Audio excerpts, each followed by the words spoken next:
This program is proudly sponsored by Nowicki Carbone, personal injury lawyers.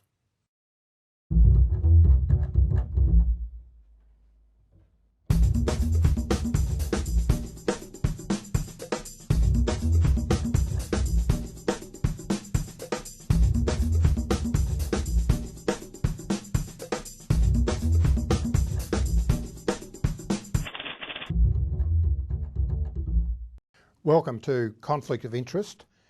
This is Greg Barnes, I'm Peter Farris, and our topic for discussion tonight is the Republican Vice Presidential candidate, Sarah Palin. What do you think of Sarah? Well, I think she's throwing the Democrats off course in their campaign.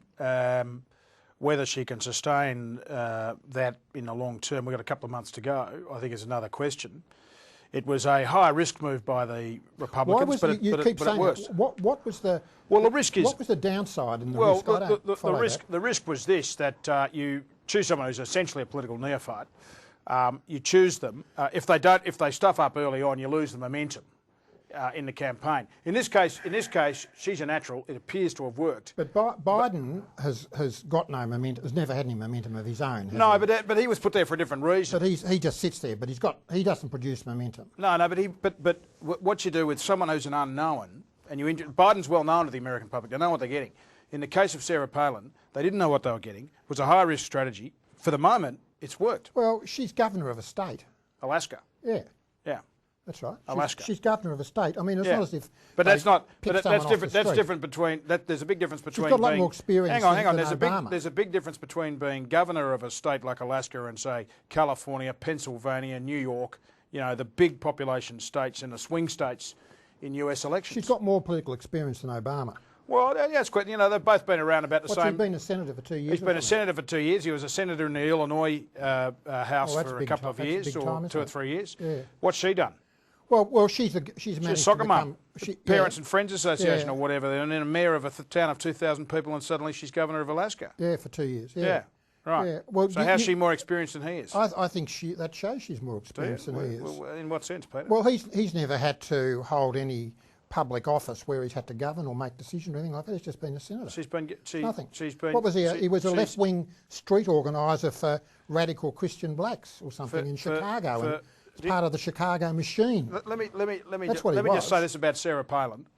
Currently, it's a strategy that's worked, but if she stuffs up monumentally between now and the election, it'll cost them the election. If Biden won't stuff up because Biden's an old pro. But if Biden, so was what was his name? John, what's the name that had the child out of wedlock and the girlfriend? John Edwards. John Edwards. Well, he's not a candidate. No.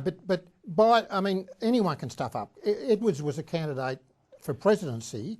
He stuffed up, and anyone can stuff up. Her big issue, for example, is going to be in the vice presidential debates. Now, all I'm saying to you is, well, I think there's a real risk she might murder Biden. All I'm saying to you is, in the context of this election, where there's so much focus on her, the election is now, in one sense, hang on, Peter, the election has in one sense now become about her. If she stuffs up big time, she'll ruin McCain's chances. Remember this: McCain didn't want her.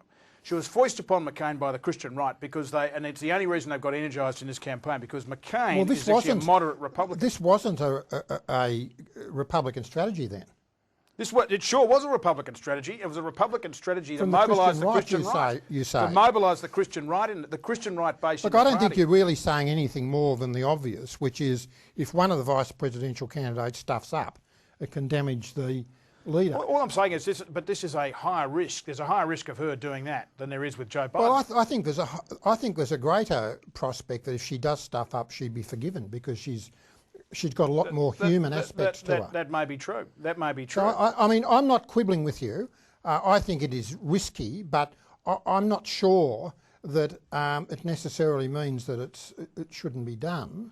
I think it's been strikingly successful so far. Well, she's in untested waters. She's been in relatively untested waters. She's done 2 set-piece interviews, I think, with Brian Williams on NBC last week, and 1 other set-piece interview. She's yet to come under real scrutiny in terms of what her views are on various issues in depth, particularly in the areas of foreign policy. And, you know, the blowtorch is going to be on her between now and the election. Yeah, but the blowtorch is going to be on her from the left, right? Because they can't cope with a woman being successful. Is that right? Yeah, that's right. That's correct. Is that true? That's Yeah, correct. they seem to get on all right with Hillary Clinton. They seem to get on very well with Hillary.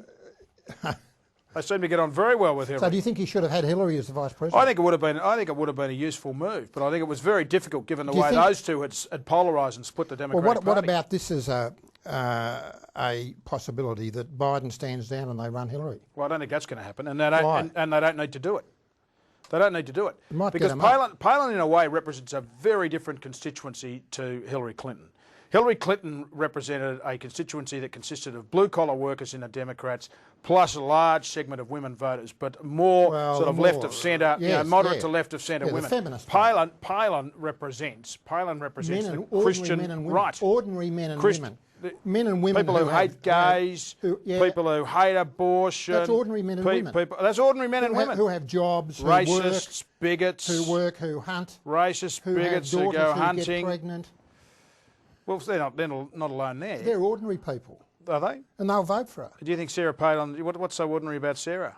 She's governor of Alaska. She's a mother of 5. So what? I mean, well, don't you think a mother of 5 with a Down syndrome child should be staying at home looking after the child? No, I mean, do you really think that's consistent with family values? Well, do you think that woman shouldn't that woman stay at home? That's what the Christian right says. I can't believe these people should stay at home. She's a mother. She's got a Down syndrome child. Because she's Why is she running as a governor?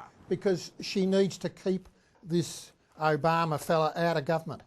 Because it'll be a disaster for America. It'll be a disaster for the world. Will it? Well, I'd like to talk to you in 12 months' time when Obama's president. And we'll see if I don't think Obama and will we'll be see. president. Well, we're going to have a bet on that, you and I. Yeah. Because I can tell you now that the chances of Obama winning are still very, very good.